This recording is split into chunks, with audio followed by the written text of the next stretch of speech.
Okay, imagine this. If I had the chance to rewind time, there are 8 habits I would start without thinking twice. They help me become sharper, calmer, and way more productive. What's wild is that none of them are complicated, but the results, absolutely game-changing. From boosting my energy and clearing my mind to getting more done without burning out, each habit brought real, lasting impact. And the best part, they can do the same for you. But what did help? Tiny, boring, life-saving habits I wish I started sooner. Let's dive in. These might sound simple, but trust me, they're secretly powerful. Setting alarms for everything. Yes, I used to think alarms were just for dragging myself out of bed, but turns out, alarms are the personal assistant I never hired. I now set alarms for everything: water breaks, deep work time, stretch time, even stop doom scrolling and act like a person time. And it works, because guess what? My brain forgets everything. I used to be halfway through a YouTube rabbit hole on ancient Egyptian bread recipes when I'd remember, oh no, I had a meeting 20 minutes ago. Alarms keep me grounded. They're little bestie, get your life together nudges throughout the day. And they save me, keeping a done list. Look, I love a good to-do list. Writing down things I'll never actually do. Iconic. But by the end of the day, when only 2 things are ticked off and one of them is breathe, I feel like a failure. Enter the done list. It's where I write down everything I actually did, big, small, ridiculously tiny. This little trick rewired my brain. Instead of ending every day thinking, I didn't do enough, I now think, hey, I did things today. And that momentum, it adds up. It builds confidence. It's like giving your inner critic a reality check. Wake up and wiggle, the morning habit that changed everything. For the longest time, my morning routine was, well, chaos. Crawl out of bed like a zombie, scroll through my phone, and dive headfirst into the day's stress. There was zero pause, zero intention, just pure survival mode. Like most people, I thought mornings were meant for hustling, not easing in. I figured if I could just power through the brain fog, I was being productive. Turns out, I was wrong. The idea of moving my body, even gently, first thing in the morning had never occurred to me. But once I gave it a shot, everything shifted.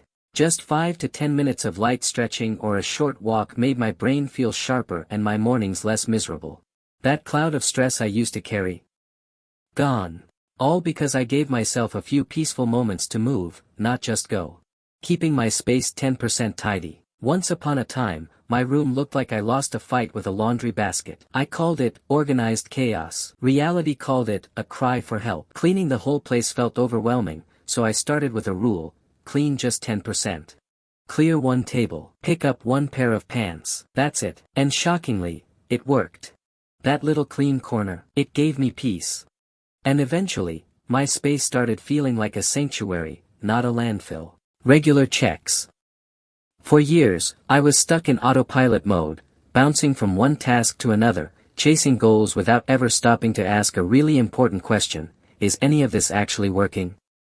I was constantly busy, but I wasn't always going in the right direction. I'd set big goals at the start of the month or year and I would look up even in weeks later, feeling like I hadn't made any real progress, and I couldn't figure out why. Everything changed when I started dedicating just 10 minutes a week to reflect. That's it, 10 minutes. But it gave me something I had been missing all along: clarity. I started noticing patterns. What was actually working? What was dragging me down?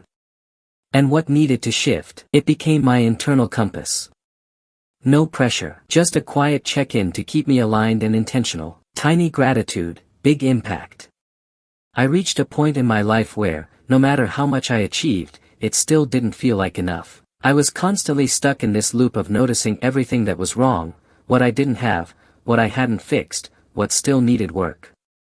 It was mentally draining, and I couldn't seem to break free. That's when I decided to try gratitude, really try it, not just talk about it. I started simple. Every morning, I wrote down 3 things I was thankful for. Nothing dramatic. Just small, everyday things: a hot cup of coffee, a sweet text from a friend, or just the comfort of my own bed. And slowly, things began to shift. My mindset started to lighten. I stopped obsessing over what was missing and started appreciating what was already there. It wasn't magic, but it was powerful. Saying, I don't know, without guilt. I used to pretend I knew things just to look smart, even when I didn't. Which led to some interesting situations, like the time I confidently explained what blockchain was and ended up describing Minecraft. Now I just say, I don't know, teach me. And people love that. You're open, you're teachable, you're human. Nobody knows everything, and those who pretend they do, are usually making it up. Confidence isn't pretending. Confidence is being curious without shame. Scheduling joy on purpose. I used to think fun would just happen. I'd say, I'll relax when I have time. Then spoiler alert, I never had time. Joy was an accident, not a plan. Now, I schedule it. Friday night movie. Wednesday game night. Random Tuesday walk with a podcast and zero guilt. Joy shouldn't be a luxury. It should be part of your weekly routine. So yeah, I used to think self-improvement was some big, dramatic transformation. If you're feeling behind, lost, or just tired of your own nonsense, start small. Pick one habit. And remember, you're not broken. You're just pre-upgrade. So go easy on yourself. Drink some water. Catch you in the next one. I see you, and don't forget to subscribe if you want to be uplifted.